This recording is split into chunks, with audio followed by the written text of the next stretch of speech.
Hello and welcome back to Swanage Model Railway, and a Merry Christmas as well. In this video I've been working on a ADCC system as well as the car park over the back, where we've got a little car meet with 5 little cars and a police scene. Still working on some of the electronical features that I've been adding into the layout with the, as mentioned, ADCC for an automatic shuttle system in platform 1 with my 3-car DMU. The police car lights, I still need to adapt to the timing on the circuit, and then that'll be how I like it. Just trying to figure out what I need to do to adapt it. I know what I've got to change, just trying to work out values. Yeah, currently looking for any advice that anyone out there is willing to give me on the ADCC. As I'll show in a few seconds, the DMU runs in. We've got it set up so it goes back after 5 seconds as a test, but the units aren't reversing. I will show the circuits and how they're wired in. Just basically looking for solutions at this point. So gonna take the camera for a little tour and show what I'm trying to do with my automatic system. So if we just have a little look over here at this scene first. So got the police going to that LDTT. Still need to get a driver for him. Got 5 cars over here having a little meet up. And then, as you probably noticed, got a little Santa placed loosely on the layout. And a welcome back to the T9 as well. Now that she's been reprogrammed, she now runs smoothly. So that's now back on the track. So that little bit of tape there of the arrow is where the end unit of the 3-car DMU must stop by, which allows the back end of the unit some breathing time before it will hit the buffer stop. So that's my stop before line, the shuttle system. I've worked out what speed I need because I've been doing a lot of testing on this. Slightly further on track here, where that arrow is pointing, that's right on a board join. So I just took the power to that section of track leading to the end from that point and lowered it with the diode matrix. I think that's what they call it. But yeah, the 3-car unit is over there and currently has a 2-car unit I'm going to add. Right, so let's apply some power, make sure I'm in the right direction. Now I can take this up to notch 16, which I know is the perfect speed for it to stop at. Tablet's just inside of your view, so you can tell that I'm not adapting it myself.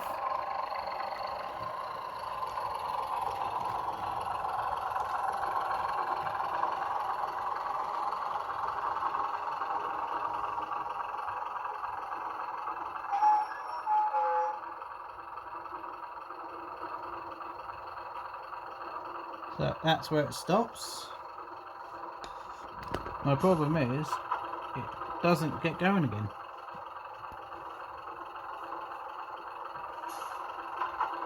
It keeps making that hiss noise every about 5 seconds, which is when it should be reversing.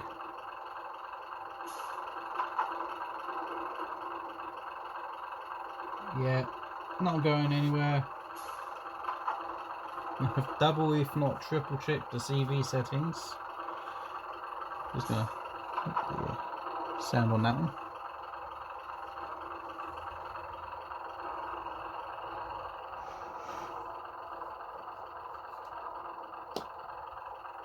Hit the switch to put it back to normal power.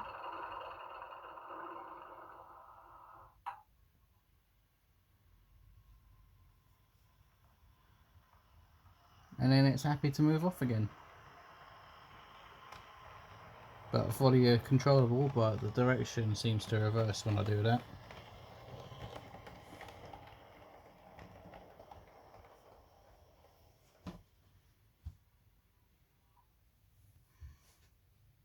So in the next clip I'll show you the wiring, the diode matrix. I'm going to be putting a diagram up at the same time as it, so I'm showing what I'm going by. And then after this, on with the rest of the video. Considering the ADCC was the last thing I was working on, I put it first just so I could show what I'm struggling with. Enjoy the rest of the video. Okay, so this is the diode matrix that I am using. So we can see for the bypass circuit it's using that blue switch, and those blue cables go to either side. That's how I get my normal voltage to bypass, which cancels out the ADCC system. The yellow and black cable on this side are coming in from the rest of the layout. This one's just a input voltage from this end of the layout. I've had to splice the cable off and bring it round. That one does the same job as the black one. This one comes from the rest of the layout onto this panel, because this thing makes this whole panel, because this is my end panel where the stock is stored. And then this black one continues off to the panel itself, and all of the rails on this one, as this is the old panel at the opposite end of the layout. Both ends are set up identically. You can see I've got 4 diodes going one way around, and I've got a 5th one in reverse going back. I should have the schematic from the instructions up right now, so it should be looking rather similar. Again, this is the system we're struggling to comprehend. We think we've done everything right. As far as we can tell, we've done everything right, but for some reason it just ain't working. And if anyone out there sees where we've gone wrong, please put it in the comments and tell us what we've gone wrong on, as it will be very appreciated, and it will stop us scratching our heads like mad trying to figure out what we have done wrong or what's not working. We've used 2 different locomotives to determine whether it's a decoder issue. So we've used a Hornby decoder and a Locksound V5 decoder, and yeah, both are acting differently. The Hornby one stops and then continues moving on forwards after waiting 5 seconds, which is what we've set it to. The other one just sits there waiting to go.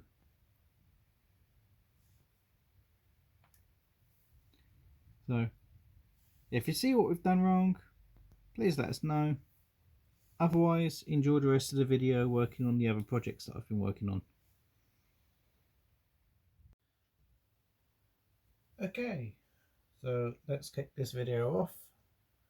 So in this section that we're now looking at, it's between the goods shed and the station building. This bit in front of the camera normally has the canopy section over it, but this is where the co-op that is over there has its end of its car park. So it's the next job on the list for me. So I've got to clear out this cork, then I'll be able to put these down. And these are literally just supports 3D printed to go under the road segments to bring it up to level. And I did that because it would be easier than working with the cardboard and trying to get all the heights and stuff.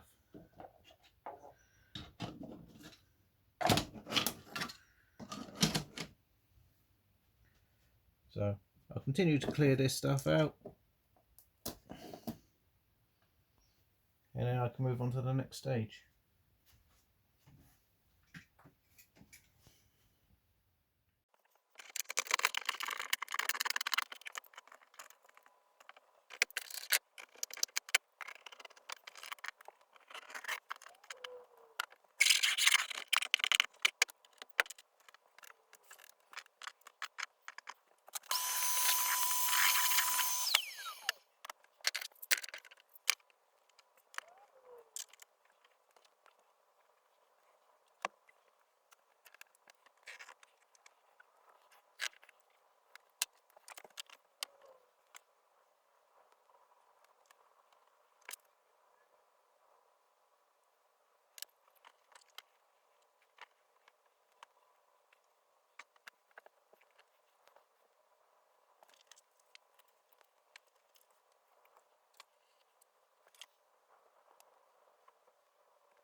Right, so continuing on with the project.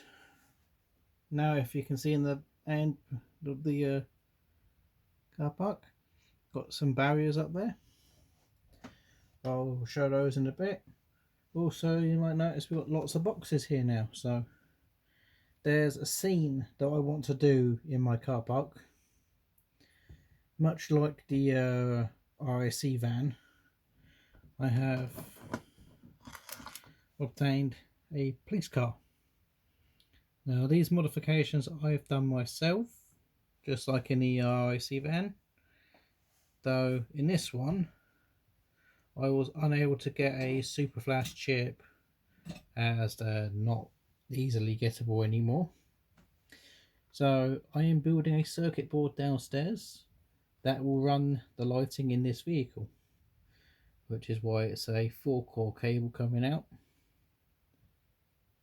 So I've got 2 LEDs in the light bar, as the same as last time, just blue ones this time. We'll be getting that fitted onto the layout shortly, but that will be going with this Audi TT, as they've pulled it over into the car park for some reason or another.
Right, so now that we're back on the layout again, I keep going off just to get other projects done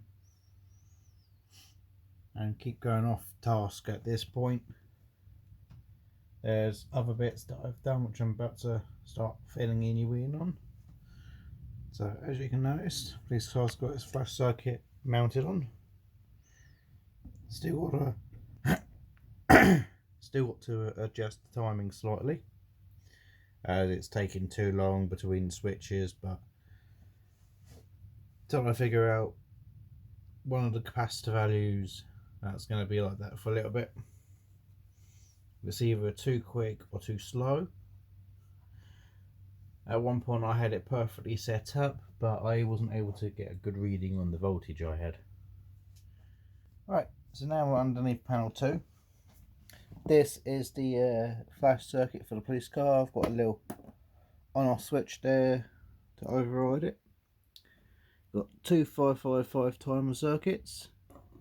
This side controls the flashing of the lights.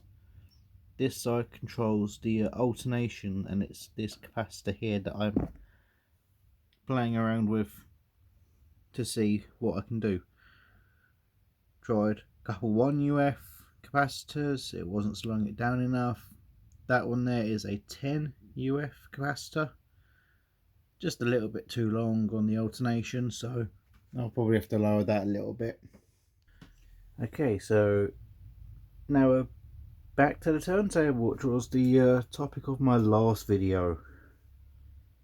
And thank you for your comments, because it made me realise that there was other things that I could do with it. And yeah, worked out why it wasn't running as smooth as it could have been. So this is all the info on the control module that I was using.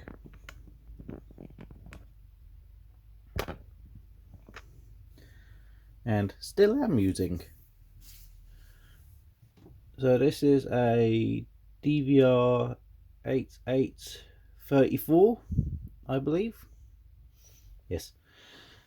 And yeah, that's the circuit there. So the previous setup didn't have this little line here. It just went straight to that one there.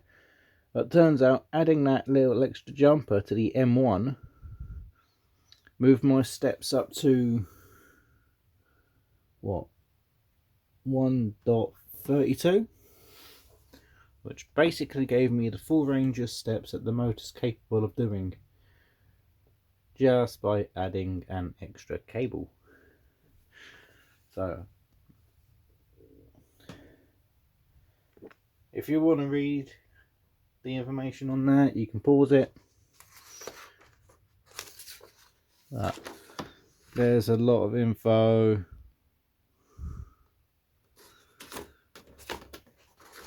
Yeah, there's just lots of stuff about this unit. So these are the step ranges, or the micro step ones. So what I was on was the 1 in 4 step, but adding the cable moved me up to a 1 in 32 step. Yeah. So it's basically just increased the stepping that it does. Again, you want to read it, feel free to pause the video here, because I'm getting rid of the paperwork now.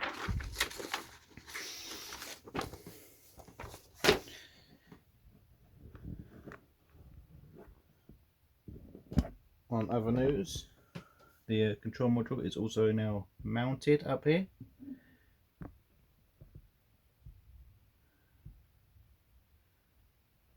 So yeah, let's just get a look at the turntable motor and I'll turn it on.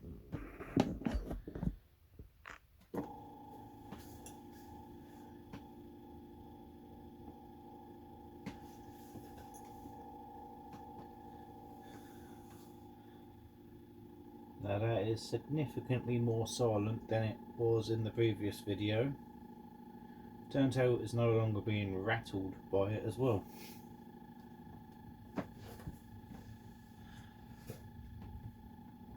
So a lot smoother, a lot silenter. Kind of ideal and very powerful. So in the meantime, thanks to one of your suggestions on my turntable video, I have now got this stuff,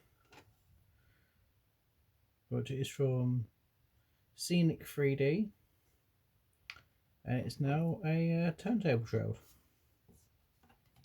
So I can go ahead and get this installed.